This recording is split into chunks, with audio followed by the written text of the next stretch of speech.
Hello everyone, स्वागत है बेटा आप सबका हमारे इस नए लेक्चर में कंटिन्यूटी के। और मुझे पूरी उम्मीद है बेटा कि पिछले 3-4 लेक्चर्स में आपको कंटिन्यूटी पूरा बहुत अच्छे से समझ में आ चुका होगा।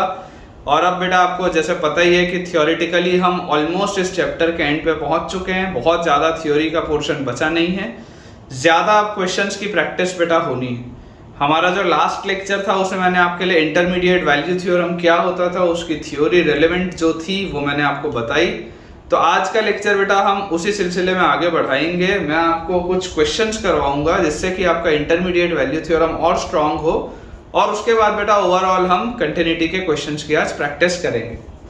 तो चलिए बेटा देखते हैं हमारे सवालों को। कुछ आपके पास बेटा मैंने ये चीज आपको बता दी थी कि कंटिन्यूटी मस्ट होनी चाहिए क्लोज्ड इंटरवल ए से बी में, अगर आप ये चाहते हैं कि इंटरमीडिएट वैल्यू थ्योरम लगे, ठीक है। और इंटरमीडिएट वैल्यू थ्योरम ये बोलता था कि अगर मान लीजिए मेरे पास क्लोज्ड इंटरवल ए से बी के बीच में, क्लोज्ड इंटरवल ए से बी के बीच में एक फंक्शन है, ठीक है। अगर मेरे पास क्लोज्ड इंटरवल ए से बी के बीच में एक फंक्शन है तो मुझे ये बोला जाता था कि यार for some x not between a to b, अगर ये यहाँ पे फंक्शन का वैल्यू fa है और अगर यहाँ पर फंक्शन का वैल्यू fb है, ठीक है। अगर ये फंक्शन का वैल्यू fa है और फंक्शन का वैल्यू fb है तो बीच में कोई c होगा जो कि fa और fb के बीच में होगा, और ये c वैल्यू कब मिलेगी? f ऑफ x नॉट पर वैल्यू c मिलेगी, और ये जो x नॉट होगा वो a से b के बीच में लाएगा। ये बेटा आपका इंटरमीडिएट वैल्यू थ्योरम था जो मैंने आपको कल पिछले लेक्चर में बताया, ठीक है। तो इस पर बेटा बेस्ड हम कुछ क्वेश्चंस करते हैं ताकि आपको एक फेयर आइडिया लगे कि आखिर इस पे सवाल बनते कैसे हैं और उन सवालों को सॉल्व कैसे किया जाता है। देखिए हमारे पास पहला सवाल है बेटा, बहुत आसान सा क्वेश्चन है। Show that the function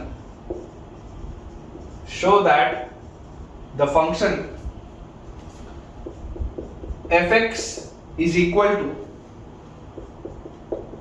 x minus a का whole square into x minus b का होल स्क्वायर plus x takes the value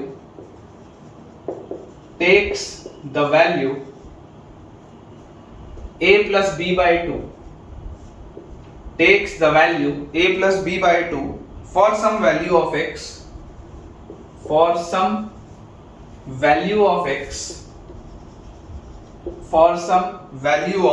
x belonging to closed interval a से b।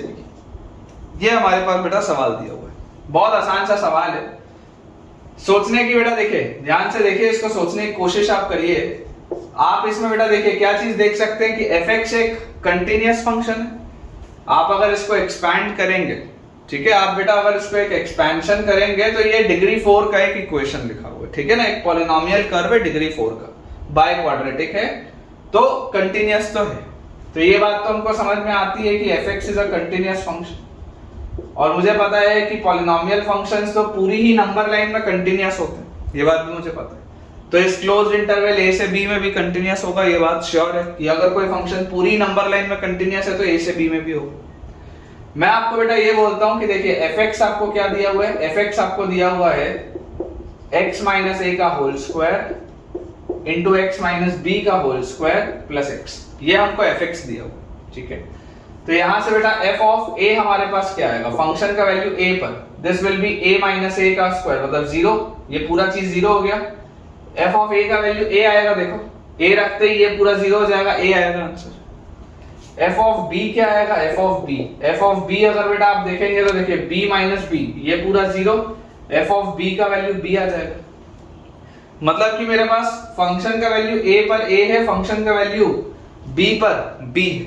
ये बात मुझे समझ में आती है। तो इसका ग्राफ कैसा होगा? कुछ अगर आप सोच के देखोगे बेटा तो देखो ये आपके पास x है, ये आपके पास y है। आप देख सकते हैं कि a पर बेटा आपके फंक्शन का वैल्यू क्या है? a है, ठीक है। a रखने पर फंक्शन का वैल्यू a आ रहा है, b रखने पर फंक्शन का वैल्यू बेटा आपके पास b आ रहा है, ठीक है। b रखने पर फंक्शन का वैल्यू b आ रहा है, a रखने पर फंक्शन का वैल्यू a आ रहा है। और ये एक कंटिन्यूअस कर्व है, कंटिन्यूअस कर्व है, जैसा भी होगा, जिस भी तरीके का कर्व होगा एक कंटिन्यूअस कर्व है, ये बात तो समझ में आती है। अब आपको ये प्रूफ करना है कि fx वैल्यू लेगा बेटा a plus b by two for some x। आपको ये प्रूफ करना है that fx will take the value a plus b by 2 for some x इस इंटरवल में, for some x belonging to closed interval a से b।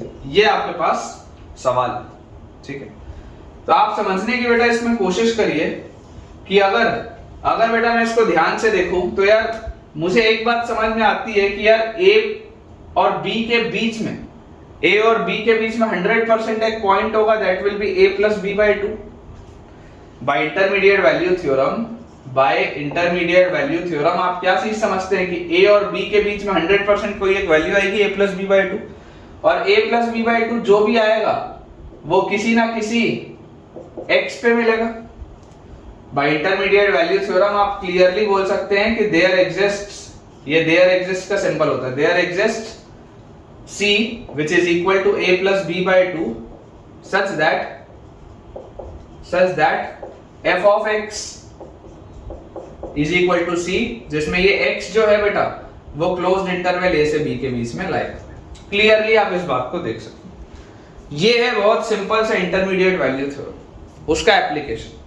आपने function देखा, आपने बोला फंक्शन कंटिन्यूअस है, आपने क्लोज्ड इंटरवल a से b में उसको सॉल्व किया, सवाल हो गया सॉल्व। यही हमको प्रूव करना था ना, show that the function takes the value a plus b by two. अगर एक पे a है एक पे b है तो 100% a plus b by two बीच में आएगा for some value x belonging to closed interval a से। बहुत इजी सा क्वेश्चन। इस पर बेस बेटा देखो एक जनरलाइज मैं आपको चीज कराता हूं, फिर हम इस पे और सवाल करेंगे। एक मैं आपको जनरलाइज्ड एक इसमें सवाल और कराता हूं, उससे आपको थोड़ी सी फील आएगी कि इसमें किस तरीके के सवाल बनते हैं, ठीक है। देखिए बेटा हमारे पास क्वेश्चन एक दिया हुआ है, ट्रू फॉल्स आप समझ लीजिए, नॉर्मल इसको क्वेश्चन देखिए। if fx is continuous, if fx is continuous in closed interval a से b, if fx is continuous in closed interval a से b, then there exists at least one c belonging to a से b such that f of c is equal to lambda 1 times fa plus lambda 2 times fb divided by lambda 1 plus lambda 2, lambda 1 times fa plus lambda 2 times fb divided by lambda 1 plus lambda 2, where lambda 1 is greater than 0, lambda 2 is greater than 0, ठीक है। ये हमको बेटा दिया हुआ। अब ये true और फॉल्स का ऐसे तो सवाल है, ऑफ कोर्स इसका आंसर बेटा ट्रू है, ठीक है ना, ऑफ कोर्स इसका आंसर ट्रू है, लेकिन इसको सॉल्व कैसे करना है, इसको कैसे आप प्रूव करेंगे। तो देखिए ये वाला बेटा जो रिजल्ट लिखा है, ये रिजल्ट देख के सेक्शन फार्मूला की फील आती है।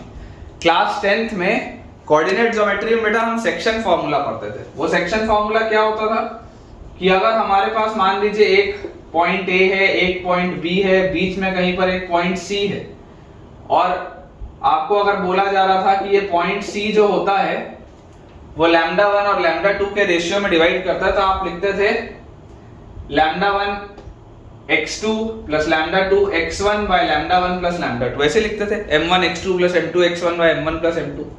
तो ये उसी तरीके का एक फॉर्मेट लिखा हुआ है, उसी तरीके का।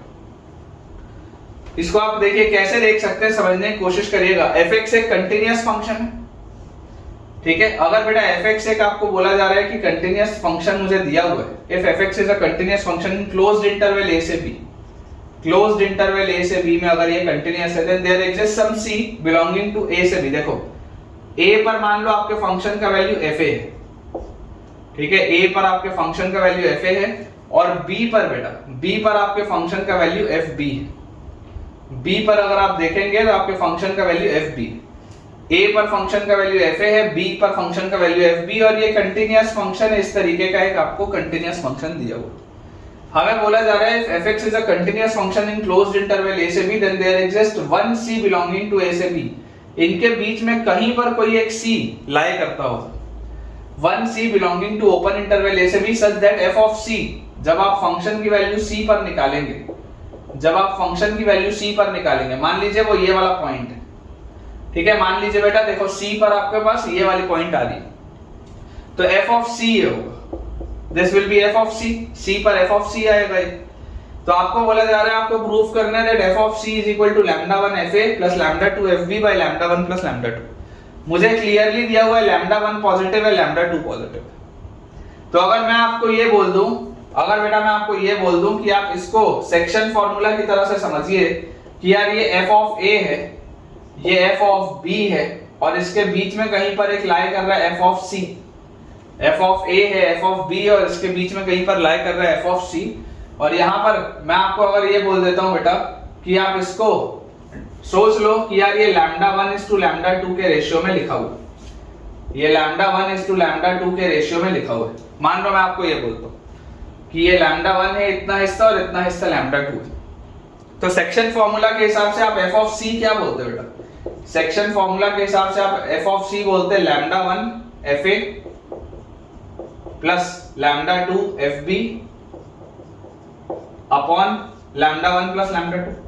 बेसिकली बेटा देखिए आपने जो लिखा है, ये आपने बेटा जो लिखा है, सेक्शन फॉर्मूला क्या होता था? सेक्शन फॉर्मूला होता था कि दो पॉइंट्स के बीच में लाई करने वाला कोई भी पॉइंट हम जनरली किस तरीके से लिख सकते हैं। जो आप x कोऑर्डिनेट लिखते थे m1 x2 plus m2 x1 bye m1 plus m2, आप y कोऑर्डिनेट बेटा लिखते थे m1 y2 plus m2 y1 bye m1 plus m2। वो क्या होता था? वो होता था कि यार कोई दो, अगर मेरे पास कोई भी दो मेरे पास अगर फाइनाइट क्वांटिटीज हैं और उसके बीच में कोई एक तीसरी क्वांटिटी मैं बोलता हूं कि लाई करती है, और वो तीसरी क्वांटिटी इसको लैम्डा 1 इस टू लैम्डा 2 के रेशियो में डिवाइड कर रही है, तो वो तीसरी क्वांटिटी क्या होगी? वो तीसरी क्वांटिटी का ये बेटा जनरल इक्वेशन होगा। इसमें आप देखिए, सोच के देखिए, अगर लैम्डा 1 या अगर आप मान लो, अगर मैं आपको बोल दूं कि लैम्डा 2 मान लो 0 हो गया, अगर लैम्डा 2 0 हो गया मतलब एफसी जो होगा वो एफए पर लाई करेगा। अगर लैम्डा 2 0 हुआ मतलब ये पॉइंट इधर आ जाएगा तो एफसी एफए पर लाई करेगा। आप देख लो, लैम्डा 2 को 0 रखो, लैम्डा 2 को 0 रखोगे, ये गायब, लैम्डा 1 से लैम्डा 1 कटेगा, एफए और एफसी बराबर आ जाएगा। अगर बेटा लैम्डा 1 0 हुआ, अगर बेटा लैम्डा 1 0 हुआ तो ये एफसी इधर आ जाएगा, मतलब एफसी और एफबी बराबर आ जाएगा। देखो लैम्डा 1 को 0 करोगे, ये गायब, लैम्डा 2 से लैम्डा 2 कटा, एफबी बराबर एफसी आ गया। तो इनके बीच में लाए होने वाला कोई भी पॉइंट, इन पूरे के बेटा बीच में लाए होने वाला कोई भी पॉइंट आप जनरली इस फॉर्मेट में लिख सकते हैं, lambda 1 FA plus lambda 2 FB bye lambda 1 plus lambda 2। जैसे पिछला वाला ही जो सवाल था, तो पिछले वाले सवाल में क्या था? जो बेटा लास्ट वाला हमने अभी क्वेश्चन किया है, लास्ट वाले क्वेश्चन में आपको दिया हुआ था बेसिकली लैम्डा 1 1 था और लैम्डा 2 भी 1 था, तभी तो वो उसका मिड पॉइंट आ रहा था। लैम्डा 1 1 था और लैम्डा 2 भी 1 था, इसलिए एफसी जो आ रहा था वो क्या आ रहा था? उस केस में आपके पास एफसी जो आ जाएगा, लैम्डा 1 1 है, लैम्डा 2 1 है, तो that will be f a plus f b by 2। वो जो a प्लस b बाय 2 आ रहा था वो क्या था? यही तो था, क्योंकि वो उसका मिड पॉइंट उस समय था। ठीक है, तो ये एक बेटा जनरलाइज्ड रिजल्ट है जिससे मुझे लगता है कि बेटा थोड़ी सी आपको क्लैरिटी ज्यादा आएगी। ठीक है ना, कि इनके बीच में लाई करने वाला कोई भी पॉइंट किस फॉर्मेट में हो सकता है। देखिए बेटा, नेक्स्ट अपन क्वेश्चन की तरफ आगे बढ़ते हैं, है ना। अगला अपन सवाल बनाते हैं। हमारे पास अगला सवाल लिखा हुआ है, suppose that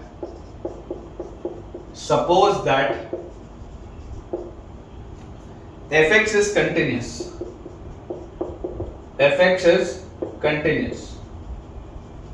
suppose that fx is continuous in closed interval 0 से 1. Suppose that fx is continuous in closed interval 0 से 1 and f of 0 is equal to 0, f of 1 is equal to 0 prove that f of c is equal to 1 minus 2c square. f of c is equal to 1 minus 2c square for some c belonging to open interval 0 से 1. ये हमारे पास एक सवाल है. ये बेटा standard एक question है जो इंटरमीडिएट वैल्यू थ्योरम का इस्तेमाल करते हैं. एक स्टैंडर्ड सवाल है कि इसको हम इंटरमीडिएट वैल्यू थ्योरम से कैसे सोच सकते हैं, क्योंकि ये बात तो समझ में आ रहा है कि कंटिन्यूअस फंक्शन दिया है, क्लोज्ड इंटरवल में दिया है, किसी c के लिए ओपन इंटरवल में वही चीज है, और फीलिंग आनी चाहिए कि यार ये एक सवाल जो है वो आईबीटी का है. ठीक है, मैं आपको बेटा ऐसा देखो अप्रोच समझिएगा, एकदम स्टैंडर्ड अप्रोच है. Let us consider a continuous function. हम एक फंक्शन डिफाइन कर, हमको वो फंक्शन दिया नहीं है, हम एक फंक्शन डिफाइन कर रहे हैं. Let us consider a continuous function gx is equal to capital Gx. मैंने एक नया फंक्शन बोला, मैं एक नया फंक्शन डिफाइन कर रहा हूं. Late us consider a continuous function gx, और उस gx को मैं क्या बोलूंगा, इस फंक्शन के हिसाब से बोलूंगा, मतलब इस पूरी चीज को एक साइड ले आओ. तो gx is equal to fx minus 1 plus 2x square. देखो मैंने क्या बोला, मैंने आपको बोला देखो fx एक कंटीन्यूअस फंक्शन था, समझिएगा fx एक कंटीन्यूअस फंक्शन था. तो अगर fx एक कंटीन्यूअस फंक्शन था तो उसमें अगर मैं एक कंटीन्यूअस वाली चीज ऐड कर रहा हूं तो पूरा जो फंक्शन होगा वो कंटीन्यूअस ही रहेगा. तो gx भी एक कंटीन्यूअस फंक्शन होगा, ये बात श्योर है. सवाल में देखो दिया fx कंटीन्यूअस है, कंटीन्यूअस में एक कंटीन्यूअस फंक्शन ऐड किया तो पूरा कंटीन्यूअस होगा, तो मैंने gx भी कंटीन्यूअस बोल दिया.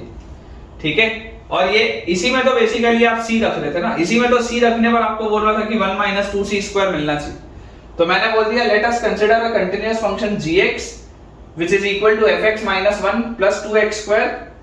और इसका भी इंटरवल क्या मैं बोल रहा हूं, क्योंकि fx अगर इसमें कंटीन्यूअस है, ये वाली भी चीज इसमें कंटीन्यूअस है, तो ये gx भी इसमें कंटीन्यूअस होगी.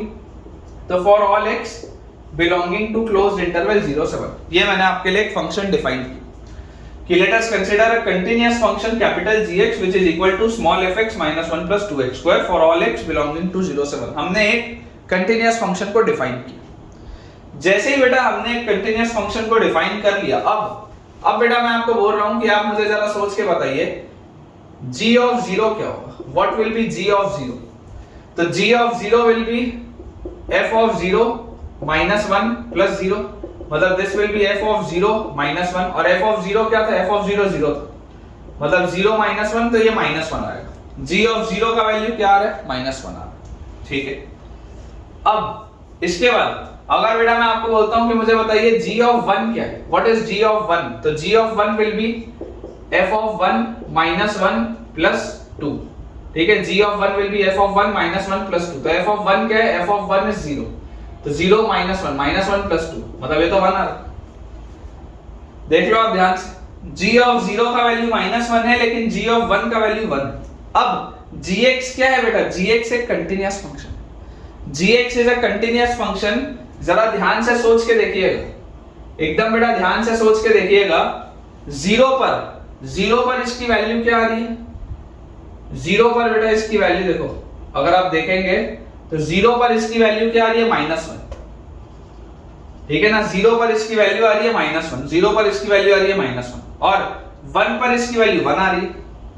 1 पर बेटा मान लो 1 यहां पर, तो 1 पर इसकी वैल्यू 1 आ रही है. 1 इतनी दूर नहीं लेते, स्केल के अगर हिसाब से देखेंगे तो 1 पर इसकी वैल्यू बेटा आपको बोली जा रही है 1. ठीक है, यहां पर कुछ ऐसा आपको बोला जा रहा है. 0 पर इसकी वैल्यू -1 है, 1 पर इसकी वैल्यू 1. ये 1 है, ये 0 है, ये -1 है, और ये 1 है. ठीक, अब मुझे बेटा क्या पता है, मुझे पता है कि gx जो है वो एक कंटीन्यूअस फंक्शन था. तो अगर बेटा gx एक कंटीन्यूअस फंक्शन था तो इस तरीके का एक फंक्शन होगा. इसका ग्राफ कैसा होगा मेरे को नहीं पता, लेकिन होगा तो कंटीन्यूअस, ये बात तो श्योर. तो ये कंटीन्यूअस फंक्शन है. देखो मैंने कल आपको बताया भी था कि इंटरमीडिएट वैल्यू थ्योरम को क्वाड्रेटिक में कैसे इंटरप्रेट करते हैं. कल मैं आपको बताया था लास्ट लेक्चर में कि इंटरमीडिएट वैल्यू थ्योरम को क्वाड्रेटिक में किस तरीके से इंटरप्रेट किया जाता है. तो उसका इंटरप्रिटेशन ऐसा होता है कि अगर x की किसी एक वैल्यू पर आपका ग्राफ पॉजिटिव है, x की किसी दूसरी वैल्यू पर आपका ग्राफ नेगेटिव है तो जरूर उनके बीच में कहीं पर रूट लाई कर रहा होगा, क्योंकि अगर आपका ग्राफ नेगेटिव से जाकर पॉजिटिव वैल्यू ले रहा है, अगर आपका ग्राफ नेगेटिव से जाकर पॉजिटिव वैल्यू ले रहा है तो इंटरमीडिएट वैल्यू थ्योरम के हिसाब से इनके बीच में कहीं ना कहीं कोई एक ऐसा पॉइंट आएगा जिसमें आपका ग्राफ जीरो भी ले रहा होगा वैल्यू। भाई अगर कहीं नेगेटिव है कहीं पॉजिटिव है और अगर कंटिन्यूअस फंक्शन है क्लोज्ड इंटरवल a से b में, तो बीच में कहीं पर तो जीरो हो रहा होगा, और बीच में अगर जहां पर भी बेटा वो जीरो हो रहा होगा 100% वहां पर उसका रूट होगा। मतलब मैं बोल सकता हूं कि अगर ये कोई स्मॉल पॉइंट c है, ठीक है, ये आपका जो फंक्शन है, this function is of gx, ये y है एंड दिस इज x। तो अगर मैं आपको बोलता हूं बेटा कि किसी x की वैल्यू c के लिए, किसी x की वैल्यू c के लिए बेटा ये फंक्शन क्या हो रहा है, जीरो हो रहा है, क्योंकि ये माइनस से प्लस की तरफ जा रहा है तो बीच में कहीं जीरो होगा। तो आप यहां पर क्या लिख सकते हैं, by intermediate value theorem, by intermediate value theorem आप क्लियरली बोल सकते हो कि g of c will be equal to 0। ये आप 100% बोल सकते हैं कि g ऑफ c जो होगा वो जीरो होगा, क्योंकि आपको दिखाई दे रहा है c क्या है, c जो है it belongs to open interval 0 से 1, यही आपको बोला गया था, c belongs to open interval 0 से 1। आप देख सकते हैं c जो है वो 0 से 1 के बीच में, और उसके बीच में कोई एक ऐसा पॉइंट है c जिसमें g ऑफ c क्या हो जा रहा है, 0। अब अगर बेटा g ऑफ c का वैल्यू 0 हो रहा है, this means if g of c is equal to 0, तो यहां पर c आप पुट करो, तो g of c will be equal to f of c minus 1 plus 2c square, और g ऑफ c 0 है तो 0 is equal to f of c minus 1 plus 2c square. तो यहां से बेटा आपके पास आ जाएगा f of c will be equal to 1 minus 2c square, ठीक है, f of c will be equal to 1 minus 2c square बेटा, जो हमको लेकर आना था।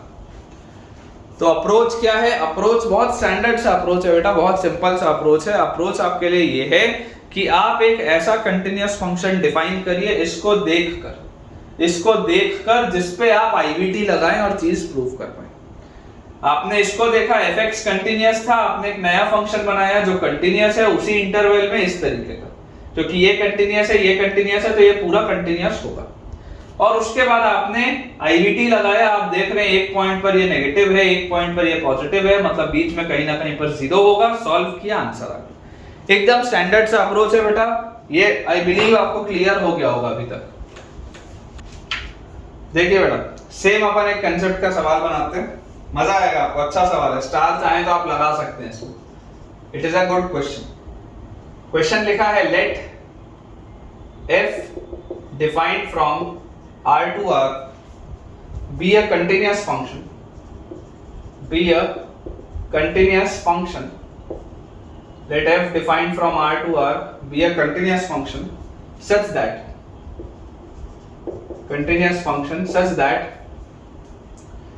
f of 1000 is equal to 999 and fx multiplied by f of fx multiplied by f of fx is equal to 1 for all x belonging to real number. Fx multiplied by f of fx is equal to 1 for all x belonging to real number. Then options बेटा मैं आपको दे देता हूं। First option is f of n is equal to 1 by 10. Second option is f of 100 is equal to 1 by 100. Third option is f of 500 is equal to 1 by 500. And fourth option is f of 5050 is equal to 1 by 505. ये हमारे पास बड़ा सवाल है, काफी अच्छा question है, थोड़ा सा ध्यान से इसको बेटा सुनेंगे नहीं तो इसमें एरर हो सकता है। बहुत ही अच्छा सवाल है। सवाल बोल रहा है कि एक फंक्शन है जो कंटिन्यूअस है पूरे रियल नंबर लाइन में, जिसका डोमेन भी R है, जिसका कोडोमेन भी R है, and the function is such that f of 1000 is equal to 999. मुझे सिर्फ एक इंफॉर्मेशन दिया हुआ है that f of 1000 is equal to 999 and f of x multiplied by f of fx is equal to 1 for all x belonging to real number. ये मुझे दिया हुआ। तो अगर मैं x की जगह 1000 रखूं तो मेरे पास क्या आएगा, f ऑफ 1000 है ना, f of 1000 multiplied by f of 1000 will be equal to 1। ये आएगा मेरे पास। और f ऑफ 1000 की वैल्यू क्या है, f ऑफ 1000 की वैल्यू 999, तो 999 into f of 999 is equal to 1। तो f ऑफ 999 की वैल्यू आ गई 1 बाय 999। ये आपके पास आ गया। तो आपके पास आ गया f ऑफ 999 की वैल्यू 1 बाय 999 है और f ऑफ 1000 की वैल्यू क्या है, 999। ये हमको दिया हुआ। और मुझे बेटा ये बोला जा रहा है कि ये फंक्शन जो है, ये फंक्शन कंटिन्यूअस है पूरी नंबर लाइन में। This continuous is a continuous function है ना, इसका डोमेन ऑल रियल नंबर्स है, हर जगह ये कंटिन्यूअस है। जहां पर भी ये फंक्शन डिफाइंड है वहां पर ये फंक्शन कंटिन्यूअस है। ठीक है, जहां पर भी ये फंक्शन डिफाइंड है वहां पर ये फंक्शन कंटिन्यूअस है, आपको दिया हुआ है। और ये वाला रिलेशन हमेशा ट्रू है, ये वाला रिलेशन हमेशा ट्रू है, ऐसा आपको बोला जा रहा है। तो मैं बेटा आपको ये इसमें बोलता हूं, ध्यान से जरा सोच के देखिएगा कि अगर हम ग्राफ बनाएं, अगर हम ग्राफ बनाएं तो हमको क्या दिख रहा है, 999 पर बेटा इसकी वैल्यू क्या है, 1 बाय 999। 999 पर इसकी वैल्यू है 1 बाय 999 और 1000 पर इसकी वैल्यू क्या है, 999। 1000 पर इसकी वैल्यू है 999। मतलब कि आप एक चीज बोल सकते हैं कि 999 से लेकर 1000 तक, तो यही वाला इसमें रूल चल रहा होगा। देख लो आप ध्यान से, कंटिन्यूअस फंक्शन है तो मैं आपको ये चीज क्लियरली बोल सकता हूं कि 999 में इसकी वैल्यू है 1 बाय 999, 1000 में इसकी वैल्यू है 999। मतलब कि मैं यहां पर अगर इंटरमीडिएट वैल्यू थ्योरम लगाऊं, ठीक है, ये आपका y है, ये fx का कर्व है। मैं अगर बेटा यहां पर इंटरमीडिएट वैल्यू थ्योरम लगाऊं तो मैं यहां पर क्या बोल सकता हूं कि बीच में मौजूद किसी x0 के लिए यहां पर एक फंक्शन मिलेगा c, ठीक है, एक वैल्यू मिलेगी c। मतलब आप बोल सकते हैं for some x0 belonging to 999 से 1000 there will be f of x0 which will be equal to c। और इसमें ये c जो होगा वो क्या होगा, c will be from 1 by 999 से लेकर 999। ये चीज हम बोल सकते हैं, ये बात श्योर, इसमें कोई भी डाउट नहीं। तो यार इंटरमीडिएट वैल्यू थ्योरम से आपने ये चीज बोल दी बाय आईवीटी। तो मुझे अब इसमें बेटा क्या चीज समझ में आ रही है, मुझे यार इसमें ये चीज समझ में आ रही है कि मेरे पास ये जो फंक्शनल रूल था, मैं अगर आपको बेटा पुट करने बोल दूं कि यार आप f ऑफ x की जगह x0 पुट करो यहां पे, तो आप क्या बोलेंगे, अगर आप x की जगह x0 यहां पर पुट करते हैं तो आप बेटा यहां पर बोलेंगे, मुझे इसको थोड़ा सा ठीक से बना लेते हैं, ठीक है, यहां पर अपन ने x को पहले 1000 पुट किया था। अगर हम x की जगह x0 बेटा पुट करते हैं तो हमारे पास आ जाएगा f of x0 multiplied by f of fx0 is equal to 1। ये आ गया मेरे पास। अच्छा, f ऑफ x0 का क्या वैल्यू है, f ऑफ x0 का वैल्यू c है, मतलब c multiplied by f of x0 का वैल्यू c है, तो fc इज इक्वल टू 1। तो यार यहां से f ऑफ c का वैल्यू क्या है, 1 बाय c आ गया। देखो ध्यान से, f ऑफ c का वैल्यू क्या आ गया बेटा, 1 बाय c आ गया यहां से। और c कहां से कहां मूव कर रहा है, c आपका मूव कर रहा है 1 बाय 999 से लेकर 999 तक। मतलब कि fc का वैल्यू 1 बाय c है, fc का वैल्यू 1 बाय c है जब c कहां से कहां है, 1 बाय 999 से लेकर 999 तक। तो अगर fc का वैल्यू बेटा 1 बाय c है तो जरा सोच के देखो f10 का वैल्यू 1 बाय 10 होगा क्योंकि 10 इसके बीच में, तो ऑप्शन ए करेक्ट है। f100 का वैल्यू 1 बाय 100 होगा क्योंकि 100 भी इसके बीच में, ऑप्शन बी करेक्ट है। f ऑफ 500 का वैल्यू 1 बाय 500 होगा क्योंकि 500 भी इसके बीच में, तो ऑप्शन सी भी करेक्ट है। लेकिन ऑप्शन डी बेटा, ऑप्शन डी f ऑफ 5050 उसकी वैल्यू जरूरी नहीं है 1/5050 हो, क्योंकि 5050 इस इंटरवल में लाई नहीं करता। मतलब कि आप एक बात 100% बेटा बोल सकते हैं कि 998 तक बेटा यही रूल चलेगा।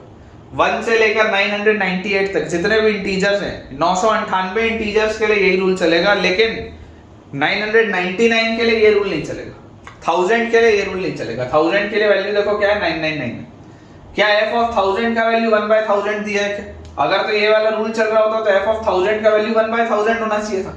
अगर ये वाला रूल चल रहा होता तो f ऑफ 1000 का वैल्यू 1/1000 होना चाहिए था। ऐसा तो नहीं दिया, हमको क्या दिया गया है, f ऑफ 1000 का वैल्यू 999 दिया। तो ये वाला जो रूल है बेटा, ये सिर्फ 999 से छोटे नंबर्स के लिए, इसलिए ऑप्शन डी आपका गलत है, लेकिन option a b c it is correct. ठीक है, मेरे हिसाब से तो यार ये बहुत ही अच्छा सवाल था। It was a very good question, और इसमें बेटा बच्चों से गलतियां होती हैं, अक्सर हमने ये देखा है कि इसमें बच्चों से गलतियां हो जाती हैं। चलिए बोर्ड क्लियर करते हैं बेटा, अगले सवाल की तरफ आगे बढ़ते हैं। चलिए बेटा देखिए, हमारे पास अगला सवाल लिखा हुआ है, late fx is equal to 5x to the power 8 plus ax to the power 5 plus bx square minus cx minus 10। ठीक है, where a b c belong to real numbers and f of 2 is equal to 5। ठीक है, f of 2 का value बेटा 5 दिया हुआ, f of 4 is equal to -5, then the minimum number of real roots, then the minimum number of real roots, minimum number of real roots which the equation fx equal to 0, which the equation fx equal to 0 have, which the equation fx equal to 0 have। ये बेटा हमारे पास सवाल है। ठीक है, question में आपके लिए एक बार रीड आउट कर देता हूं कि अगर fx जो बेटा फंक्शन है वो आपको दिया हुआ है 5x to the power 8 plus ax to the power 5 plus bx square minus cx minus 10। abc क्या है, रियल नंबर्स हैं, उनकी एग्जैक्ट वैल्यू हमको नहीं पता। फंक्शन का वैल्यू 2 पर -5 है, सॉरी फंक्शन का वैल्यू 2 पर 5 है, फंक्शन का वैल्यू 4 पर -5 है।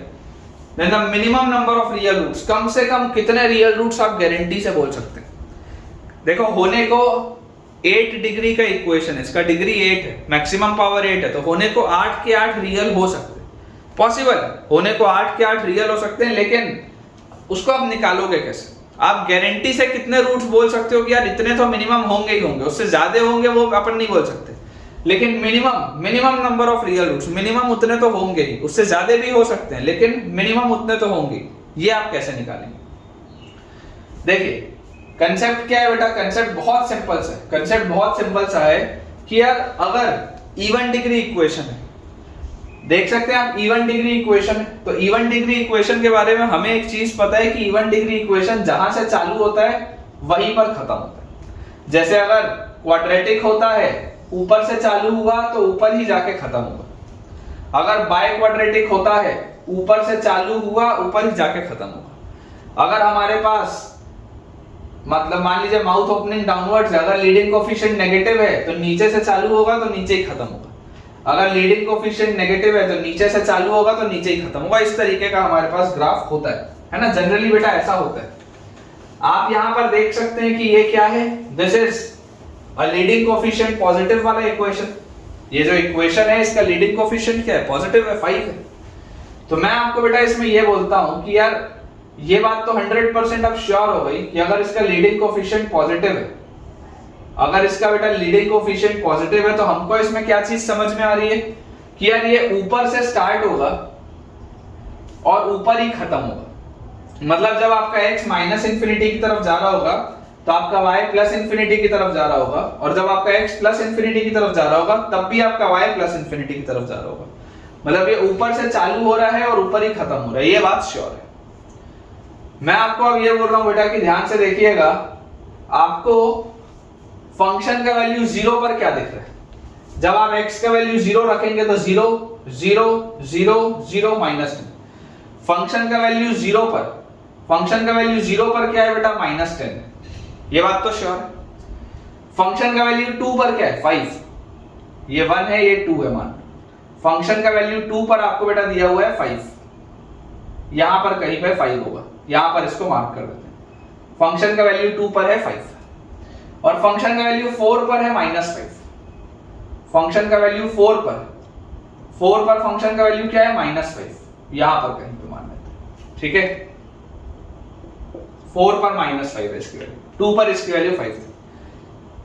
गिवन जो हमारे पास बेटा कंडीशंस है वो तो यही है।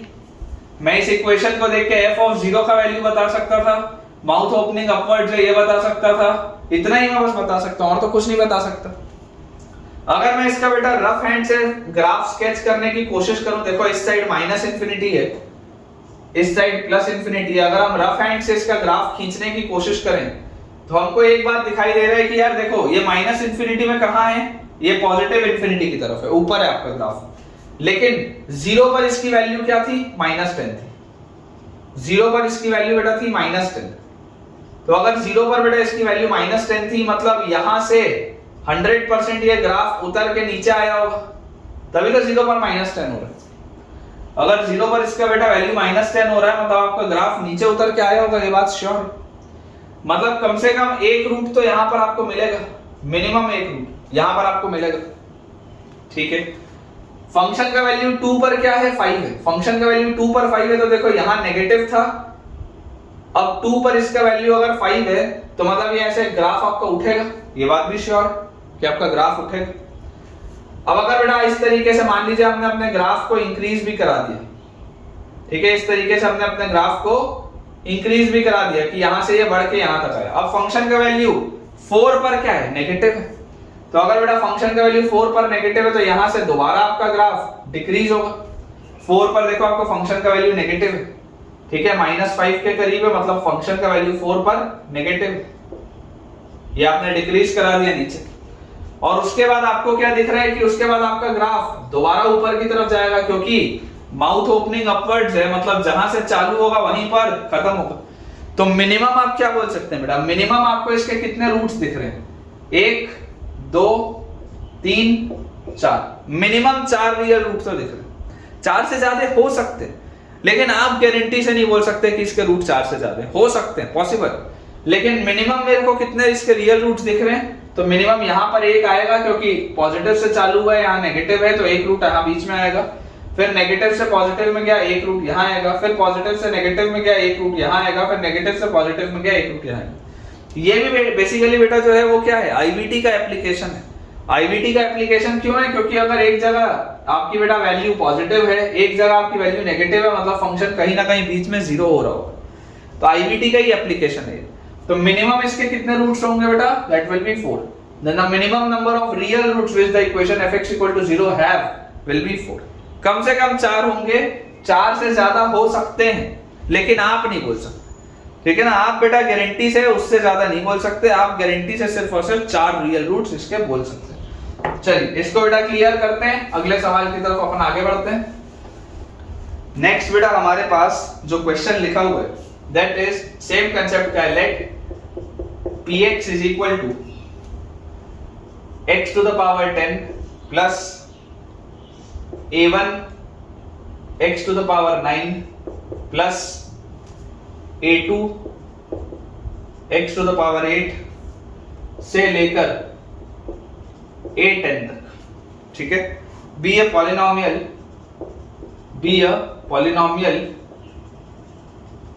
with real coefficients, be a polynomial with real coefficients, ये हमको बोला जा रहा है, ठीक है। इसके बाद लिखा हुआ है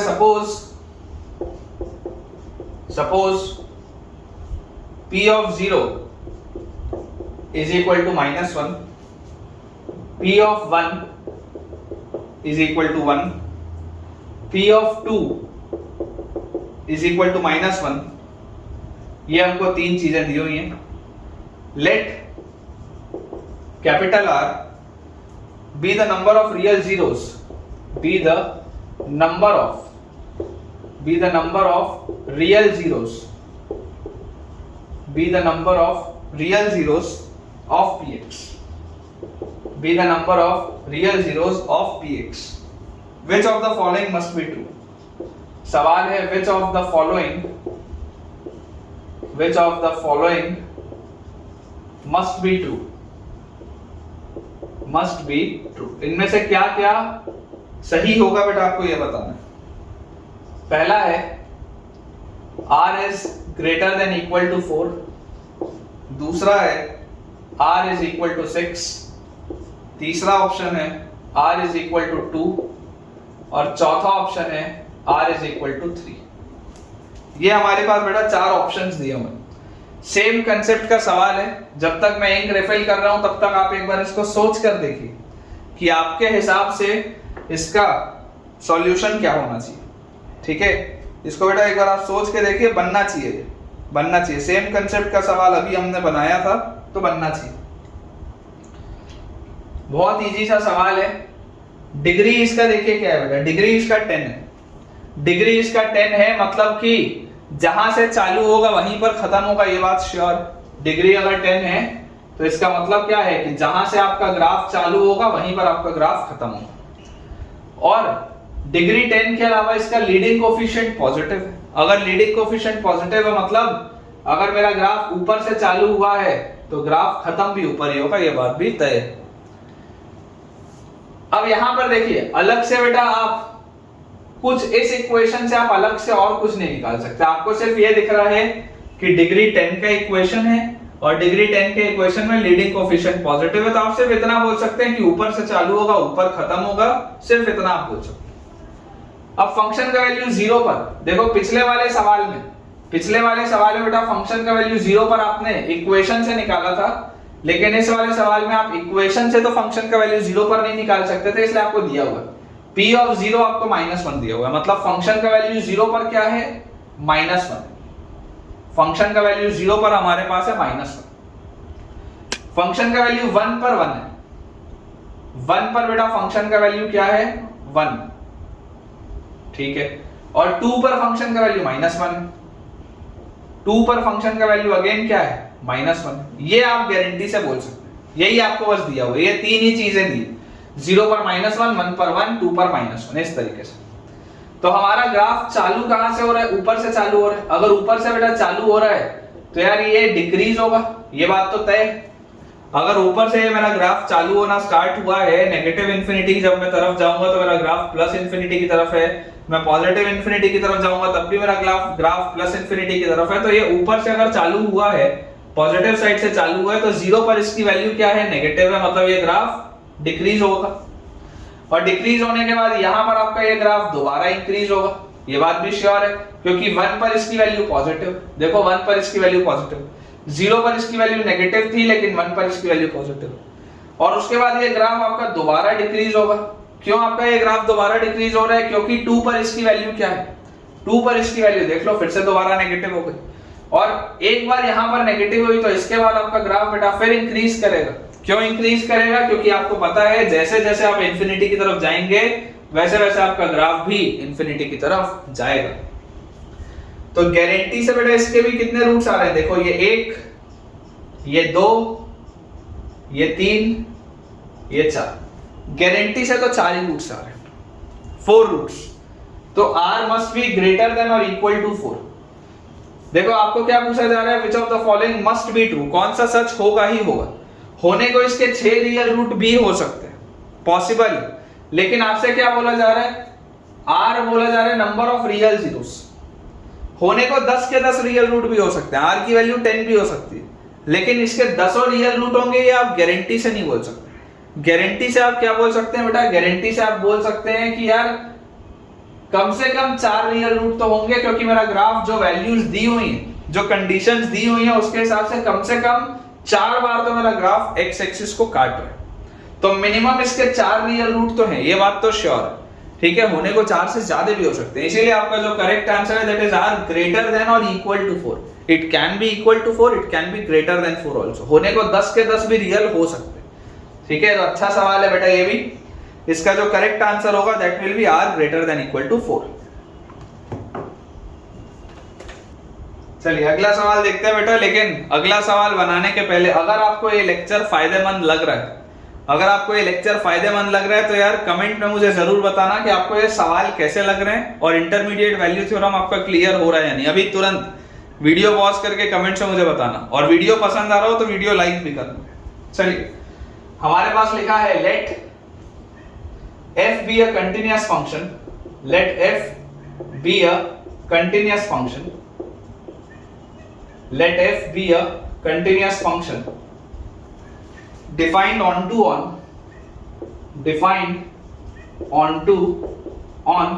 function है, ठीक है बेटा, it is an onto function defined onto on closed interval 0 से 1 with range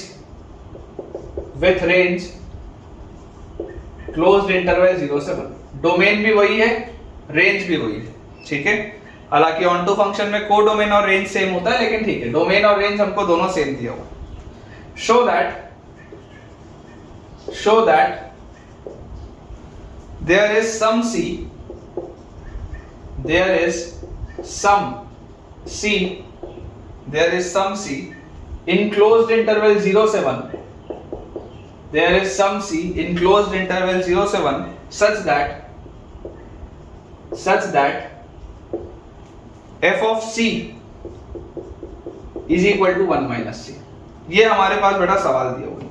देखिए सेम कंसेप्ट का सवाल है आईबीटी का, जो थोड़ी देर पहले हमने किया था, कि आपको f एक कंटिन्यूअस फंक्शन दिया हुआ है और ये एक ऑनटू फंक्शन है डिफाइंड ऑन क्लोज्ड इंटरवल 0 से 1, रेंज भी इसका है क्लोज्ड इंटरवल 0 से 1। अब ये डिक्रीजिंग है या इंक्रीजिंग है आप ये नहीं बोल सकते, कंटिन्यूअस है ये आपको पता है, डिक्रीजिंग है इंक्रीजिंग है या इस तरीके का है आप नहीं बोल सकते, ठीक है। लेकिन आप ये बोल सकते हैं कि इसका रेंज 100% 0 से 1 के बीच में ही होगा, मतलब कि फंक्शन का वैल्यू 0 पर जो होगा वो भी इसी के बीच में आएगा, फंक्शन का वैल्यू 1 पर जो होगा वो भी इसी के बीच में आएगा, और आप इस डोमेन में कुछ भी ले लो उसका आंसर हमेशा ही 0 से 1 के बीच में होगा। और क्योंकि ये ऑनटू है तो कभी ना कभी ये 0 होगा, वैल्यू लेगा, और ऑनटू है तो क्योंकि ये कभी ना कभी 1 भी वैल्यू लेगा, ये बात श्योर है। तो आपको बोला जा रहा है बेटा show that there is some C in closed interval 0 से 1 such that f of C is equal to 1 minus C। मैंने आपको बेटा थोड़ी देर पहले ऐसे सवाल का अप्रोच बताया था कि late us consider a continuous function gx। आप एक कंटीन्यूअस बेटा फंक्शन मान लीजिए gx which is equal to fx minus 1 plus x। c को मैंने x से रिप्लेस कर दिया जैसे पिछले वाले में भी किया था, तो मैंने gx फंक्शन को क्या बोला, fx minus 1 plus x, सबको एक साइड में ले गया। यहां से मुझे बेटा क्या चीज समझ में आ रही है, मुझे ये समझ में आ रहा है कि यार fx एक कंटीन्यूअस फंक्शन था, fx एक अगर बेटा कंटीन्यूअस फंक्शन था और x minus 1 भी एक कंटीन्यूअस फंक्शन है, तो दो कंटीन्यूअस फंक्शंस को ऐड करूंगा तो भी जो रिजल्ट आएगा that will be a continuous function. तो this gx is a continuous function for all x belonging to closed interval 0 से 1, क्योंकि fx भी जो था वो कंटीन्यूअस इसी इंटरवल में था ना 0 से 1 में, और 0 से 1 में ये x minus 1 भी कंटीन्यूअस है, तो ये पूरा फंक्शन भी 0 से 1 में कंटीन्यूअस होगा, ये बात श्योर है। तो मेरे पास यहां से बेटा देखिए क्या आ गया कि मैंने बोल दिया gx is equal to fx minus 1 plus x for all x belonging to 0 to 1। मुझे बताइए g of 0 क्या होगा, what will be g of 0? तो g of 0 will be f of 0 minus 1 plus 0, so this will be f of 0 minus 1, f of 0 minus 1। Function का value 0 पर क्या है मेरे को नहीं पता, फंक्शन का वैल्यू 0 पर बेटा क्या है हमको नहीं पता, ये बात श्योर है कि फंक्शन का वैल्यू 0 पर जो भी होगा वो इसी के बीच में होगा, लेकिन एग्जैक्टली क्या है वो दिया है क्या सवाल में, नहीं दिया। फंक्शन का वैल्यू 0 पर एग्जैक्टली क्या होगा मेरे को तो नहीं पता, लेकिन हाँ फंक्शन का वैल्यू 0 पर जो भी होगा, क्योंकि इसका रेंज क्लोज इंटरवल 0 से 1 है, तो मैं ये बोल सकता हूँ कि यार ये f of 0 जो होगा ना ये 100% 0 से 1 के बीच में होगा, ये बात तय है। तो अगर ये पूरी चीज 0 से 1 के बीच में होगी, अब आप इसमें से 1 सब्ट्रैक्ट करो, आप इसमें से बेटा अगर 1 सब्ट्रैक्ट करोगे तो g ऑफ 0 जो भी आएगा, g ऑफ 0 बेटा जो भी आएगा वो 100% 0 से छोटा आएगा, 1 माइनस 1 0 से छोटा होगा, लेकिन -1 या उससे बड़ा होगा। ये बात हमारे पास निकल कर इसमें आती है, ठीक है ना। ये बात हमारे पास बेटा इसमें निकल कर आती है कि g ऑफ 0 जो भी आएगा, ठीक है, g ऑफ 0 जो भी आएगा, क्योंकि ये फंक्शन का वैल्यू 0 पर 0 से 1 के बीच में ही होगा, तो g ऑफ 0 जो भी आएगा, देखो ये 0 से 1, उसमें से मैंने 1 सब्ट्रैक्ट किया तो -1 से 0 के बीच में आएगा। इसके बाद मैं अगर बेटा आपको बोलता हूं कि g ऑफ 1 बताइए, क्योंकि ये हमारा इंटरवल है, मैंने g ऑफ 0 देख लिया इस इंटरवल में, अब मैं g ऑफ 1 भी बोल रहा हूं, तो g ऑफ 1 क्या होगा, g of 1 will be f1 -1 + 1, तो this will be equal to f1 -1 + 1 तो गया, g1 will be equal to f1। अब अगर बेटा g1 और f1 सेम है, अगर g1 और f1 सेम है तो यार इसका क्या मतलब है, what is the meaning of this. तो यार मैं आपको बोलूंगा कि फंक्शन का वैल्यू 1 पर भी जो होगा, फंक्शन का वैल्यू 1 पर भी जो होगा वो 100% 0 से 1 के बीच में ही होगा। एग्जैक्टली क्या होगा आपको नहीं पता, ना आपको फंक्शन की वैल्यू 0 पर क्या है वो दिया गया है, ना आपके पास फंक्शन की वैल्यू 1 पर क्या है आपको वो दिया गया, आपको ये नहीं दिया। तो मैं आपको ये बोल रहा हूं कि फंक्शन का वैल्यू 1 पर भी बेटा जो होगा वो 0 से 1 के बीच में ही होगा, 0 से 1 के बीच में ही होगा। तो आप देख सकते हैं बेटा g ऑफ 0 नेगेटिव आ रहा है या 0 के बराबर आ रहा है, और g ऑफ 1 पॉजिटिव आ रहा है या 0 के बराबर आ रहा है। ये बात आपको दिखाई दे रही है कि g ऑफ 0 की वैल्यू बेटा इधर नेगेटिव है या 0 के बराबर है, g ऑफ 1 इधर पॉजिटिव है या 0 के बराबर है। तो आप जरा सोच के देखिए बेटा, अगर हम इसका ग्राफ बनाएं, अगर बेटा हम इसका ग्राफ बनाएं और हम बोले 0 से 1 के बीच में, आप मुझे बताइए क्या होगा 0 से 1 के बीच।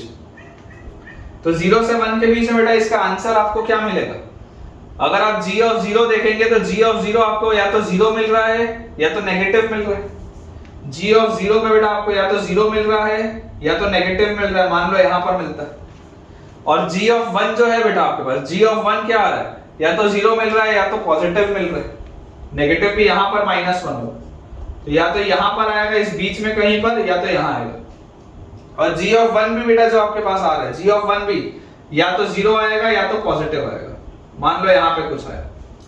तो अगर इस तरीके का अपन लेते हैं केस, और ये एक कंटीन्यूअस फंक्शन है, इस तरीके से एक कंटीन्यूअस फंक्शन आपको दिया हुआ है, तो आप एक बात अगेन गारंटी से बोल सकते हैं कि यार बीच में यहां पर कोई एक फंक्शन आएगा या कोई एक वैल्यू आएगी c, बीच में यहां पर कोई एक वैल्यू आएगी c, there must be by intermediate value theorem there must be a c belonging to 0 से 1, ठीक है। हालांकि आप क्लोज भी लगा सकते हैं, कोई दिक्कत की बात नहीं है, क्योंकि अगर मान लीजिए यहां पर भी ये 0, आप 0 पे अगर आपने 0 लिया, 1 पे आपने 0 लिया, तब तो इनफाइनाइट रूट्स हो जाएंगे, बहुत सारे रूट्स हो जाएंगे। मतलब लेने को आप देखो कोई ऐसा भी केस ले सकते हो कि g ऑफ 0 भी 0 है, g ऑफ 1 भी 0 है, इस तरीके का g ऑफ 0 भी 0 है, g ऑफ 1 भी 0 है, और आपको ऑनटू फंक्शन बोला जा रहा है, इस तरीके का भी कुछ आप ले सकते हैं, ठीक है। लेकिन अपन उस केस में नहीं जाएंगे, अपन इसको सिंपली सॉल्व करते हैं बेटा यहां से, कि अगर इस तरीके का मेरे पास आ रहा है तो क्या लिखा हुआ है, c belongs to closed interval 0 से 1, और अगर c belongs to closed interval 0 से 1 मैं बोल रहा हूं तो बाय इंटरमीडिएट वैल्यू थ्योरम मैं क्या बोलूंगा, g of c will be equal to 0, ये y एक्सिस है, ये gx का कर्व है, ये x एक्सिस है, तो अगर g of c will be equal to 0 तो यहां से आपके पास आ जाएगा g of c will be equal to f of c -1 + c, ठीक है। तो g ऑफ c अगर 0 है तो 0 is equal to f of c -1 + c, तो यहां से f of c will be equal to 1 minus f of c का वैल्यू क्या आ जाएगा, दैट विल बी 1 माइनस जो यहां पर हमको दिया हो, ठीक है। तो यार ये वाला भी पॉइंट आपको बेटा क्लियर होना चाहिए। आसान से सवाल है, छोटे से सवाल है। इंटरमीडिएट वैल्यू थ्योरम एक बहुत इंपॉर्टेंट बेटा थ्योरम है जिस पे सवाल बन जाते हैं कई बार और हमको क्लिक नहीं होता। प्योर सवाल इस पे आपके पास नहीं आएगा बेटा, लेकिन जो मल्टीपल करेक्ट ऑप्शंस वाले सवाल होते हैं उसमें इस पे अपने पास क्वेश्चन बन सकता है। चलिए अगला सवाल देखते हैं बेटा, ठीक है। आईवीटी पर ही बेस्ड क्वेश्चन है। नेक्स्ट हमारे पास लिखा है let f be a continuous function, let f be a continuous function on the interval close bracket 0 से 1 on the interval close bracket 0 से 1 to r such that f of 0 is equal to f of 1. f of 0 is equal to f of 1. Prove that there exists a point C. Prove that there exists a point C in closed interval 0 से half, in closed interval 0 से half such that in closed interval 0 से half such that f of C is equal to f of C plus half. f of C is equal to f of C plus half. ये हमारे पास बेटा सवाल दिया हुआ। Again एक important सा question है, इसमें एरर होता है बेटा बच्चों से, देखिएगा ध्यान से। हमें दिया हुआ f एक कंटीन्यूअस फंक्शन है क्लोज्ड इंटरवल 0 से 1 में, इसका कोडोमेन आपको ऑल रियल नंबर दिया हुआ है such that f of 0 is equal to f of 1. Prove that there exists a point C in closed interval 0 से half such that fc is equal to f of c plus half. मैं आपको बेटा एक ये बात बोलता हूं कि यार अगर ये एक कंटीन्यूअस फंक्शन 0 से 1 तक था तो 0 से हाफ में भी कंटीन्यूअस होगा ऑब्वियसली। तो हम क्या बोलते हैं, हम बेटा एक कंटीन्यूअस फंक्शन gx डिफाइन करते हैं। हम एक कंटीन्यूअस फंक्शन gx डिफाइन करते हैं such that fx minus f of x plus half. हमने एक gx फंक्शन डिफाइन किया which is fx minus f of x plus half। ये हमने एक gx फंक्शन डिफाइन किया and this function is defined for all x belonging to closed interval 0 से half। क्योंकि आपको बेटा एक चीज आपको पता चल रही है कि यार fx जो फंक्शन है, fx फंक्शन कंटीन्यूअस कहां से कहां है, 0 से 1 में। fx फंक्शन आपका बेटा अगर 0 से 1 में कंटीन्यूअस है तो ये 0 से 1 में कंटीन्यूअस है, ये वाले पूरी चीज। तो अगर ये 0 से 1 में कंटीन्यूअस थी तो 0 से हाफ में भी कंटीन्यूअस होगी। और ये वाला भी जो पूरा फंक्शन है ये 0 से 1 में कंटीन्यूअस है, तो अगर आप x को 0 से हाफ रखेंगे तो ये पूरी चीज क्या आएगी, हाफ से 1, तो हाफ से 1 में भी कंटीन्यूअस होगा। भाई अगर पूरा का पूरा फंक्शन 0 से 1 में कंटीन्यूअस था तो हाफ से 1 में भी होगा। तो आपने gx फंक्शन को डिफाइन कहां किया, gx function is defined in this interval. ठीक है, आपको ये चीज याद होनी चाहिए कि gx function is not defined in 0 से 1। gx function is not defined in 0 से 1, इट इज डिफाइंड इन 0 से हाफ। आपने जो gx बेटा फंक्शन कंटीन्यूअस बोला है it is only defined in 0 से हाफ। तो अगर बेटा मैंने ये चीज कही तो मैं आपको बोलता हूं कि यार g of 0 क्या आएगा, what will be g of 0। तो g of 0 will be f of 0 minus f of 0 plus half is half, ये आ जाएगा। ठीक है, और f of g of 1 क्या होगा, g of 1 विल बी, अगर मैं रखूंगा तो f of 1 minus f of 1 plus half is 3/2, ये मेरे पास आ रहा है। ठीक है, अब आप बेटा मुझे इसमें एक बात सोच के बताइए कि आपको इसमें क्या बोला जा रहा है। आपको बोला जा रहा है कि यार f of 0 is equal to f of 1, f of 0 और f of 1 सेम है। और जैसे मैंने x की वैल्यू यहाँ पर, सॉरी मैंने 1 नहीं डालना चाहिए था, मुझे बेटा हाफ डालना चाहिए था ना, इंटरवल 0 से हाफ में, तो g of half डालते हैं। g of half will be f of half minus f of 1, ऐसा लिखो। ठीक है, वो गलती नहीं तो हो जाएगी। 0 से हाफ है ना बेटा इंटरवल, 1 नहीं डाल सकते, हाफ डालना पड़ेगा। तो हमारे पास यहां से बेटा देखो आ गया, यहां से आप ऐसा भी इसको लिख सकते थे कि g of 0 is equal to f of 0 और f of 1 सेम है, तो यहाँ पे f of 0 के बदले मैं f of 1 लिख लेता हूं और माइनस f of half लिख लेता हूं। और यहाँ पर ये देखो क्या लिखा हुआ है, g of half, आपके पास लिखा हुआ है g of half is equal to f of half minus f of 1। तो यार यहां से क्या चीज समझ में आ रही है, अगर ये पॉजिटिव होगा तो ये नेगेटिव होगा, और अगर ये नेगेटिव होगा तो ये पॉजिटिव होगा, ये बात तो श्योर है। देख लो आप ध्यान से, यहाँ f1 माइनस f हाफ लिखा है, यहाँ f हाफ माइनस f1 लिखा है। अगर ये पॉजिटिव होगा तो ये नेगेटिव, और अगर ये नेगेटिव होगा तो ये पॉजिटिव, ये बात 100% इसमें श्योर है। तो अगर ये वाली चीज बेटा इसमें 100% श्योर है तो मेरे पास क्या आ गया कि यार g of 0 और g of half, since g of 0 and g of half have opposite signs, therefore by intermediate value theorem 100% आप क्या बोल सकते हैं इंटरमीडिएट वैल्यू थ्योरम से there exists a C belonging to closed interval 0 से half, एक C इनके बीच में लाया करता है होगा 0 से हाफ में, where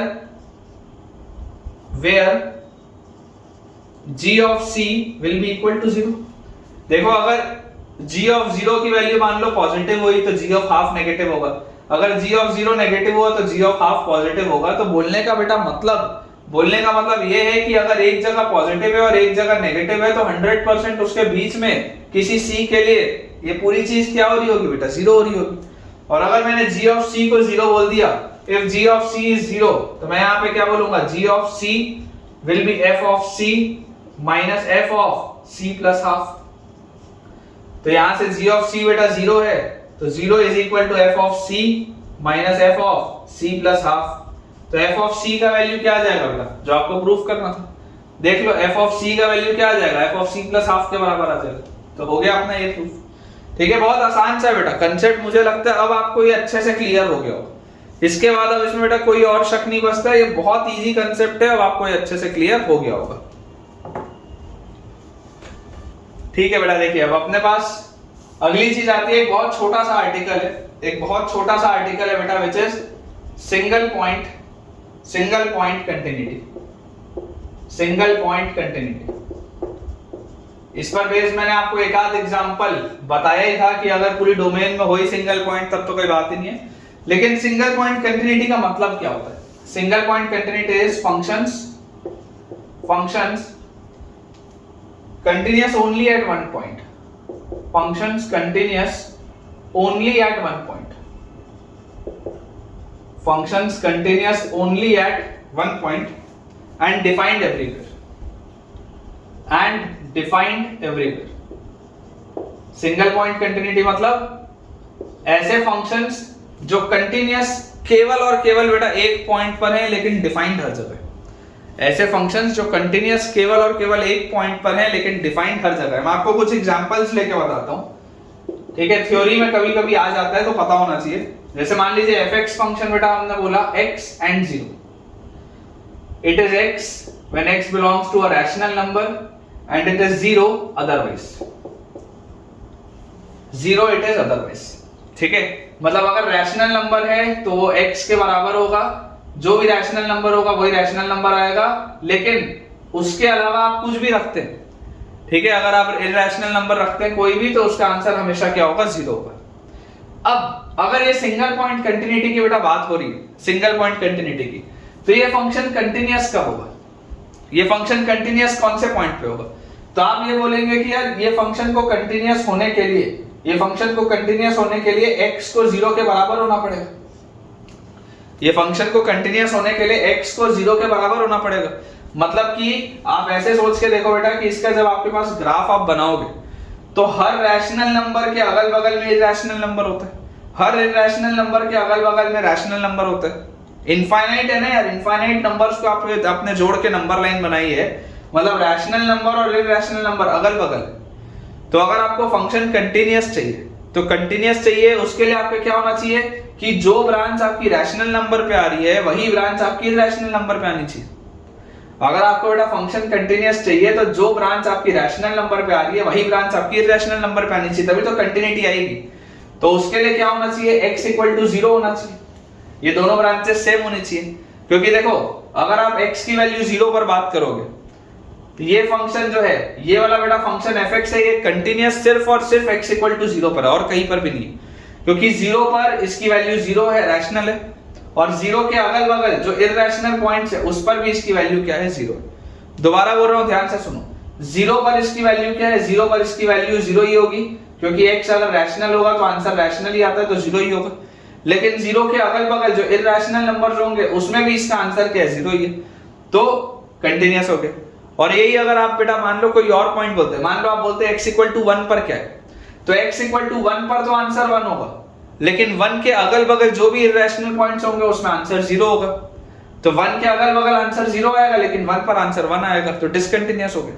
ठीक है, ये पूरी चीज क्या हो गई, डिसकंटिन्यूअस हो गई।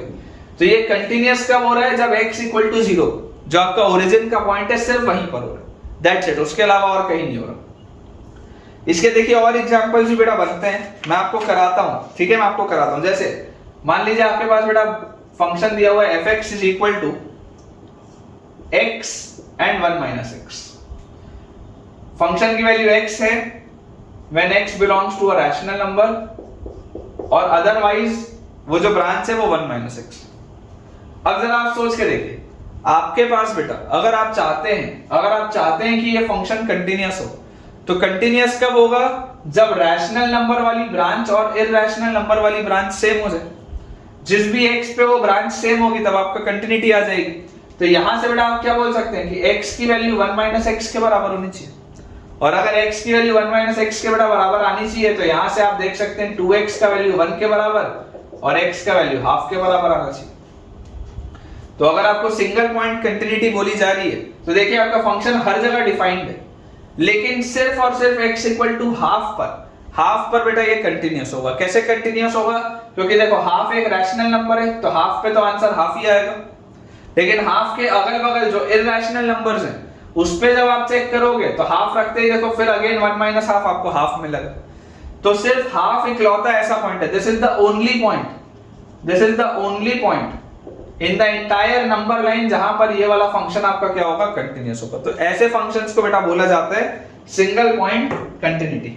ठीक है, चलिए अपन इसमें बेटा सवाल बनाते हैं। ये इस पे सवाल ऐसा अलग से बेटा नहीं बनते, ये तो एक छोटा सा टॉपिक था, बस एक थ्योरेटिकल एस्पेक्ट था जो मेरे को आपको बताना था। अदरवाइज सवाल अपन नॉर्मली जो कंटिन्यूअस फंक्शंस के होते हैं अपन वो प्रैक्टिस करना स्टार्ट करते हैं।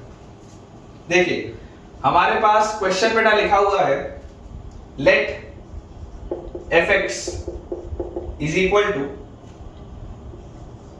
ब्रांच बेटा इसकी दी हुई है x sin x plus 2 cos 2x by 2 whole to the power 1 by x square, whole to the power 1 by x square।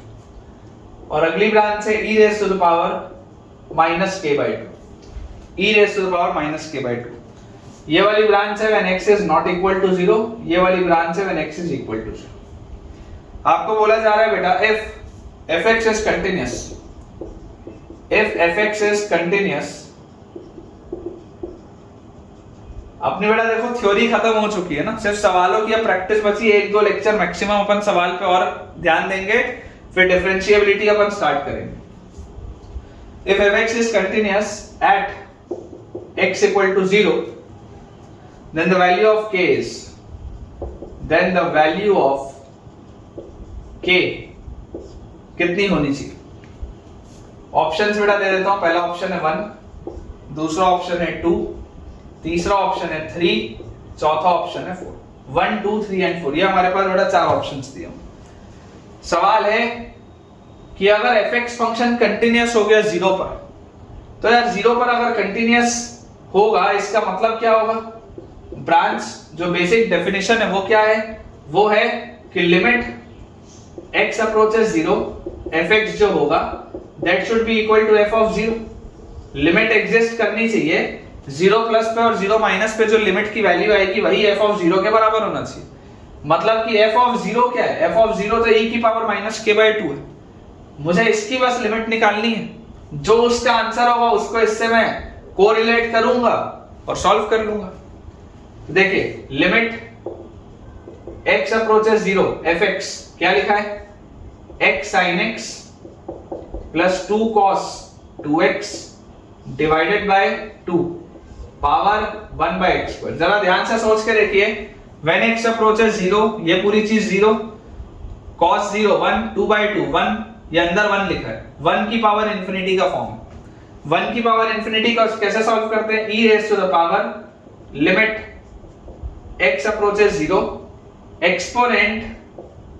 Exponent into base minus 1, exponent into base minus 1। तो बेस क्या है, x sin x plus 2 cos 2x by 2 minus 1। Exponent into base -1। ध्यान से देखो, exponent into base -1। तो यहां से बेटा अपने पास देखिए क्या चीज आ रही है। जैसे आप इसको सॉल्व करेंगे, ये लिखा हुआ है e raise to the power limit x approaches 0 1/x² into, अंदर एलसीएम ले लेते हैं, x sin x plus 2 cos 2x minus 2 divided by 2। ये हमारे पास लिखा हुआ है। और इसको बेटा अगर आप सॉल्व करेंगे तो अब आप ध्यान से इसमें बेटा देखिए, आप इसमें क्या क्या चीज कर सकते हैं। e raise to the power limit x approaches 0, इसको अगर बेटा मैं ब्रेक करके लिखूं, अगर मैं इसको ब्रेक करके लिखूं, या अपन ऐसा करते हैं, देखो आप चाहो तो एक्सपेंशन भी लगा सकते हो आपकी इच्छा के ऊपर, है ना। अगर आप चाहो तो एक्सपेंशन भी लगा सकते हो, मुझे लग रहा है कि एक्सपेंशन से भी हो जाएगा, लेकिन चलो दूसरी तरीके से करते हैं। 1/x², आप इसको ऐसा करिएगा, घर पे एक्सपेंशन से ट्राई करिएगा, ठीक है। मैं इसको नॉर्मल सॉल्व करता हूं। 1/x², x sin x वैसे का वैसा ही है, प्लस 2 कॉमन, इन दोनों में से 2 कॉमन, तो cos 2x - 1, 1 minus cos 2x क्या होता है बेटा, 2 sin square x, तो cos 2x - 1 will be -2 sin square x, -2 sin square x, ये हमारे पास आएगा, ठीक है, डिवाइडेड बाय 2, ये हमारे पास लिखा हुआ है, ठीक है। यहां से बेटा आप देखिए, इसको आप कैसे लिख सकते हैं, this is e raise to the power limit x approaches 0, पूरे में से मैं sin x बाहर निकाल लेता हूं, एक x बाहर रहने देता हूं, एक x अंदर भेज देता हूं। अंदर क्या लिखा हुआ है, x -2 sin x upon 2x, है ना। एक x अंदर रखा, एक x बाहर कर दिया, sin x कॉमन निकाल लिया, अंदर ये लिखा हुआ है। तो यार ये sin x/x तो यार ये वाली पूरी चीज तो फैक्टर 1 की तरफ जाएगा, इससे तो कोई फर्क पड़ ही नहीं रहा। ये क्या लिखा हुआ है, इसको अगर आप देखोगे तो this is e raise to the power limit x approaches 0। आप इसको बेटा देखेंगे तो ये अगर आप लिमिट ब्रेक करेंगे तो ये लिखा है x/2x minus limit x approaches 0 2 sin x upon 2x, ये हमारे पास बेटा लिखा हुआ है। तो यहां से मुझे देखो क्या चीज समझ में आ रही है, x से x गया तो लिमिट x अप्रोचेस 0 हाफ, ये तो हाफ ही होगा, और यहां पर बेटा 2 से 2 गया, sin x/x 1 की तरफ जाता है तो -1, मतलब यार ये सॉल्व होके e की पावर -1/2 आ रहा है। ये पूरी चीज सॉल्व होके e की पावर -1/2 आ रही है, लेकिन मुझे क्या दिया हुआ था, मुझे आंसर दिया हुआ था e की पावर -k/2, क्योंकि फंक्शन की वैल्यू 0 पर क्या है, -k/2 है e की पावर में। तो यहां से अगर मैं कंपेयर बेटा करूंगा तो k का वैल्यू क्या आ जाएगा, 3 आ जाएगा। एक बार चेक कर लेते हैं अपन ने सब ठीक किया या नहीं किया। बेटा इसमें ना मुझे ऐसा लग रहा है कि हमने एक एरर कर दिया है। यहां पर अगर आप देखेंगे तो यहां पर देखिए, आपने पहले 2 कॉमन लिया, अंदर आया cos 2x - 1 -2 sin square x होगा ना, तो ये माइनस तो ठीक है, लेकिन यहां पर एक 2 और आएगा, ठीक है। मुझे ऐसा लग रहा है अपन ने सॉल्व करने में गलती की है। तो जैसे ही आप यहां पर देखेंगे तो ये आपके पास हो जाएगा बेटा -4, और ये अगर -4 होगा तो यहां पर भी आपके पास बेटा आएगा, ये sin x/x वाला तो हो गया, x/2x हो गया, यहां पर बेटा आपके पास 4 आएगा, ये 2 इससे कटेगा तो यहां पर 2 आएगा, और यहां से बेटा आपके पास ये आएगा 1 minus half -2, and half -2 will be -3/2, half -2 will be -3/2।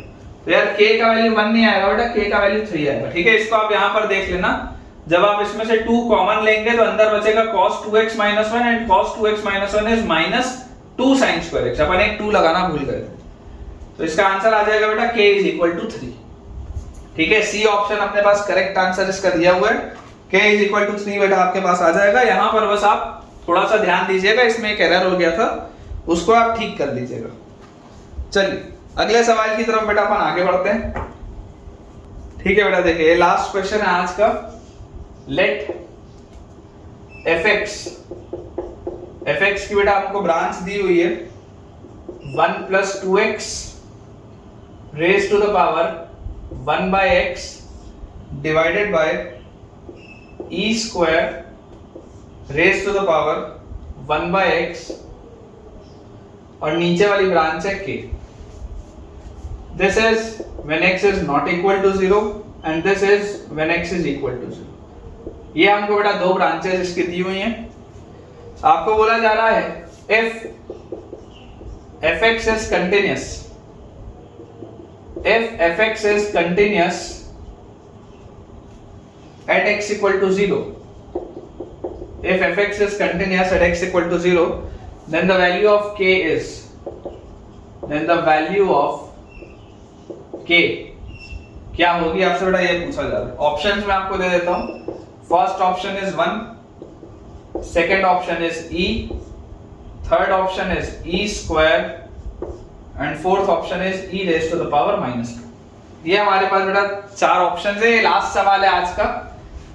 Again same approach है। कंटिन्यूअस बेटा अगर है 0 पर तो आपको लिमिट निकालनी पड़ेगी ऊपर वाले ब्रांच की और उसको इक्वेट करना पड़ेगा k से। तो बेसिकली वो हमारा आंसर होगा।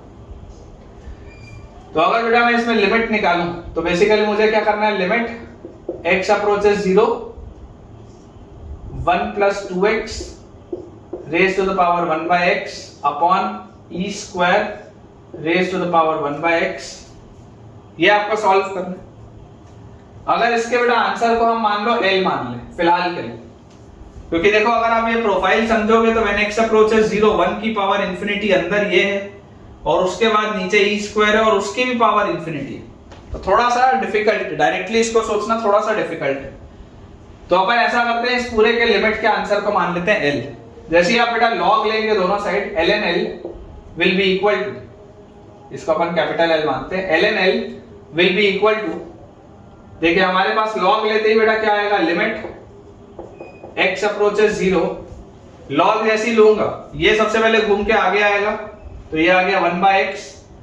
अब अंदर क्या होगा, log आपने इसमें लिया, जैसे ही आपने इसमें log लिया तो इसका भी 1 बाय x आगे आएगा, तो 1 by x ln 1 plus 2x और फिर आपने log इसमें लिया तो माइनस ln e स्क्वायर। एक बार बेटा ध्यान से सोच के देखिए, ये आपके पास देखिए क्या लिखा हुआ है, 1 बाय x इसके पावर में आ गया तो 1 प्लस 2x की पावर 1 बाय x और ln है तो बाहर ln तो 1 प्लस 2x की power 1 by x by e square और यहाँ बाहर ln था उसके पावर में 1 बाय x। बिल्कुल सही है बेटा, अपन ने जो लिखा है बिल्कुल सही लिखा है। ध्यान से एक बार आप देख लीजिए, एक बार ठंडे दिमाग से इसको सोच लीजिए, देख लीजिए।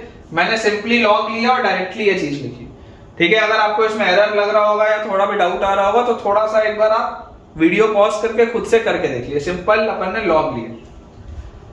तो ये बेटा हमारे पास देखिए ln e स्क्वायर का क्या होता है, ln e स्क्वायर तो 2 होता है, तो ये तो 2 लिखा हुआ है। तो अंदर एलसीएम अगर ले लें तो this is ln l is equal to limit x approaches 0, ये हमारे पास लिखा हुआ है 1 by x multiplied by this is ln 1 plus 2x minus 2x by x, ठीक है। ln 1 plus 2x minus 2x by x और ये वाला x है बाहर। और अब अगर हम चाहें बेटा तो ऐसा भी कर सकते हैं कि इस 1 बाय x को भी अंदर ले जाएं तो ये आ जाएगा x स्क्वायर, ठीक है। ये वाले ब्रैकेट्स अपन हटा देते हैं। तो ये अपने पास सवाल लिखा हुआ है। तो अगर बेटा ये हमारे पास सवाल लिखा हुआ है तो इसको आप सॉल्व करना तो बहुत आसान। ln l is equal to limit x approaches 0, ln of 1 plus 2x का एक्सपेंशन क्या होगा बेटा, अगर आप ln का एक्सपेंशन याद करेंगे तो ln x का ln ऑफ 1 प्लस x का एक्सपेंशन क्या होता था, x minus x square by 2 plus x cube by 3, इस तरीके का होता था। अल्टरनेट माइनस प्लस चलता था और फैक्टोरियल नहीं आता। तो ln of 1 plus 2x will be, हमारे पास आ जाएगा बेटा 2x मतलब सबसे पहले आता है ln of 1 plus theta is theta minus theta square by 2, तो माइनस 2x का स्क्वायर बाय 2 ये आएगा। इसके बाद वाले टर्म को लिखने की जरूरत नहीं है क्योंकि मैक्सिमम पावर नीचे 2 है तो ऊपर भी मैक्सिमम पावर 2 तक ही लिखते हैं।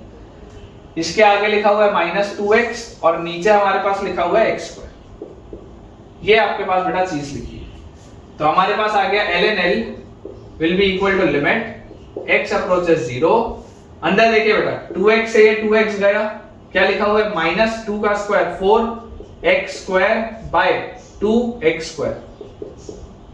तो ये x स्क्वायर से x स्क्वायर गया, मतलब ये लिखा हुआ है यार x अप्रोचेस 0 तो हटा सकते हो आप, माइनस 2 लिखा हुआ है। दिस इज ln l, तो l will be equal to e raise to the power -2। इसका जो लिमिट आ रहा है बेटा, इसका लिमिट क्या है, इसको जब आप सॉल्व करेंगे तो इस पूरे का लिमिट आएगा e raise to the power -2। और अगर आप चाहते हैं कि ये फंक्शन कंटीन्यूअस हो, if you want this function to be continuous, तो k का वैल्यू क्या होना चाहिए, e की पावर -2 के बराबर होना चाहिए। ठीक है, डी ऑप्शन बेटा अपना आंसर होना चाहिए, बिल्कुल सही। ठीक है, k का वैल्यू e की पावर -2 के जैसे आप बराबर करेंगे तो ऑटोमेटिकली ये फंक्शन कंटीन्यूअस हो जाएगा एट x = 0। तो इसके साथ बेटा हम अपने आज के लेक्चर के एंड पे पहुंच चुके हैं और मुझे पूरी उम्मीद है कि आपको आज का लेक्चर बहुत पसंद आया होगा। काफी सारे हमने सवाल किए हैं और कंसेप्ट सीखे। तो आपका जो भी एक ऑनेस्ट फीडबैक है, आपको आज का लेक्चर जैसा भी लगा हो, मुझे कमेंट्स में आप बिल्कुल बताइएगा कि आपको आज का लेक्चर अच्छा लगा या नहीं।